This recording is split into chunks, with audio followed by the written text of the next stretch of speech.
ಮೂರು ವರ್ಷ ನಂತರ ಆ ತಾಯಿ ಕನಕದುರ್ಗಮ್ಮ ತಾಯಿ ಆಶೀರ್ವಾದದಿಂದ ಇವತ್ತು ಪುನಃ ಮತ್ತೆ ನಮ್ಮ ಬಳ್ಳಾರಿ ಅಭಿವೃದ್ಧಿ ಆರಿಕರಾಗಿರ್ತಕ್ಕಂಥ ನಮ್ಮ ನೆಚ್ಚಿನ ನಾಯಕರಾದಂಥ ಜನಾರ್ದನ್ ರೆಡ್ಡಿ ಸಾಹೇಬರು ಇವತ್ತು ಬರ್ತಾ ಇದ್ದಾರೆ. ಭಾಳ ಸಂತೋಷ ಆಗ್ತಾ ಇದೆ. ಅದೇ ರೀತಿ ಗುರುವಾರ ಬಳ್ಳಾರಿಗೆ ಎಂಟ್ರಿ ಕೊಡ್ತಾ ಇದ್ದಾರೆ. ದೊಡ್ಡ ಮಟ್ಟದಲ್ಲಿ 20,000 ಜನ ಸೇರಿಸ್ಬೇಕಂತ ಒಂದು ಪ್ಲ್ಯಾನ್ ಮಾಡ್ಕೊಂಡಿದ್ದೀವಿ ಎಲ್ಲರೂ. ಎದಕ್ಕಂದರೆ 13 ವರ್ಷ ನಂತರ ಬಳ್ಳಾರಿ ಜನತೆ ಸಾರನ್ನು ನೋಡ್ತಾ ಇದ್ದಾರೆ.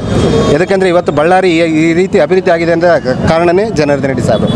ಇವತ್ತು ಸೊಂಡೂರು ಕ್ಷೇತ್ರದಿಂದ ಭಾಳ ದೊಡ್ಡ ಸಂಖ್ಯೆಯಿಂದ ಜನಗಳು ಅಲ್ಲಿಂದ ಬರೋಕ್ಕೆ ಎಲ್ಲ ಮಾತಾಡಿದ್ದೀನಿ.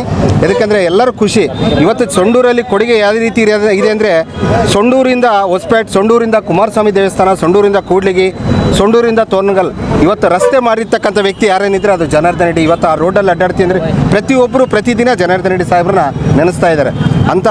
ಅವರು ಅಭಿವೃದ್ಧಿ ಮಾಡೋದು ಬಿಟ್ಟು ಬೇರೆ ಆಲೋಚನೆ ಇಲ್ಲ. ಇವತ್ತು ಈ ಕ್ಷೇತ್ರಕ್ಕೆ ಮತ್ತೆ ಬಳ್ಳಾರಿಗೆ ಬರ್ತಾ ಇದ್ದಾರೆ. ಭಾಳ ಸಂತೋಷದಿಂದ ನಮ್ಮೆಲ್ಲರ ಕಾರ್ಯಕರ್ತರು, ನಮ್ಮ ಆಚಾರ್ಯಣ್ಣ ಆಗಿರ್ಬೋದು, ತಿರುಮಲಣ್ಣ ಆಗಿರ್ಬೋದು, ಪ್ರಭು ಅಣ್ಣ ಆಗಿರ್ಬೋದು, ವಿಜಯಣ್ಣ, ಅದೇ ರೀತಿ ನಮ್ಮ ಕಪ್ಪಗಲ್ಲು ಕೊಲಗಲ್ಲು ಅಂಜನಣ್ಣ ಆಗಿರ್ಬೋದು, ಪ್ರತಿಯೊಬ್ಬರು ಐನಾಥ್ ರೆಡ್ಡಿ ಅಣ್ಣ ಆಗಿರ್ಬೋದು, ಪ್ರತಿಯೊಬ್ಬರು ಕಾರ್ಯಕರ್ತರು ಸಂತೋಷದಿಂದ ಇವತ್ತು ಭಾಳ ಸಂತೋಷ ಆಗ್ತದೆ ಪುನಃ ಬಂದದಕ್ಕೆ.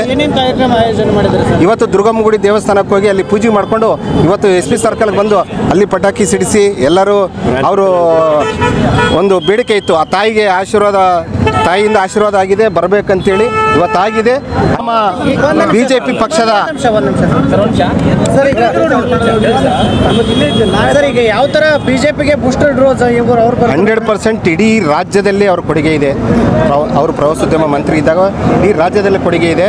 ಇವತ್ತು ಪ್ರತಿಯೊಬ್ಬರು ಅವ್ರನ್ನ ಬರಬೇಕು ಮತ್ತು ಅಭಿವೃದ್ಧಿ ಆಗಬೇಕು, ಅಭಿವೃದ್ಧಿ ನೋಡ್ಬೇಕಂತೇಳಿ ಒಂದು ಕನಸಿತ್ತು. ಆ ಕನಸು ನನಸಾಗುತ್ತೆ ಅಂತೇಳಿ ಸಂಪೂರ್ಣವಾಗಿ ನಂಬಿಕೆ ಇದೆ. ಬಳ್ಳಾರಿ ಜನತೆ ಕೂಡ ನಂಬಿಕೆ ಇದೆ. ಯಾಕಂದರೆ ಜನಾರ್ದನ್ ರೆಡ್ಡಿನ ವ್ಯಕ್ತಿ ಸುಮ್ಮನೆ ಕುಂದ್ರ ವ್ಯಕ್ತಿ ಅಲ್ಲ, ಅವರು ಅಭಿವೃದ್ಧಿ ಮಾಡೋ ವ್ಯಕ್ತಿ. ಅವರು ಒಂದು ಸಲ ಜನಗಳ ಅವಕಾಶ ಕೊಟ್ಟರೆ 5 ವರ್ಷ ಸೇವೆ ಮಾಡಿ 5 ವರ್ಷದಲ್ಲಿ ಏನು ಅಭಿವೃದ್ಧಿ ಮಾಡಬೇಕನ್ನೋ ಕನಸು ಕಟ್ಟಿರ್ತಕ್ಕಂಥ ವ್ಯಕ್ತಿ ಜನಾರ್ದನ್ ರೆಡ್ಡಿ ಅವರು. ಇವತ್ತು ಸೊಂಡೂರು ಕ್ಷೇತ್ರ ಕೂಡ ಬೈ ಎಲೆಕ್ಷನ್ ಇದೆ, ಒಂದು ದೊಡ್ಡ ಶಕ್ತಿ ಆಗಿದೆ ನಮಗೆ. 100-200% ನಾವು ಹೊಡಿತೀವಿ, BJP ಬಾವುಟ ಏರಿಸ್ತೀವಿ. ಇಲ್ಲಿರ್ತಕ್ಕಂಥ BJP ಕಾರ್ಯಕರ್ತರಿಗೆ ಜಿಲ್ಲೆಯಲ್ಲಿ ಒಂದು ದೊಡ್ಡ ಶಕ್ತಿಯಾಗಿ ಅವರು ನಮ್ಗೆ ಬಂದಿದೆ ಅಂತೇಳಿ ಹೇಳ್ತಾ ಇದ್ದೀವಿ. ಬಳ್ಳಾರಿಯ ನಿರಂತರ ಸುದ್ದಿಗಾಗಿ ಬಳ್ಳಾರಿ ಬೆಳಗಾಯಿತು ಚಾನೆಲ್ನ ಸಬ್ಸ್ಕ್ರೈಬ್ ಮಾಡಿ ಹಾಗೂ ಬೆಲ್ ಐಕಾನ್ ಒತ್ತಿ.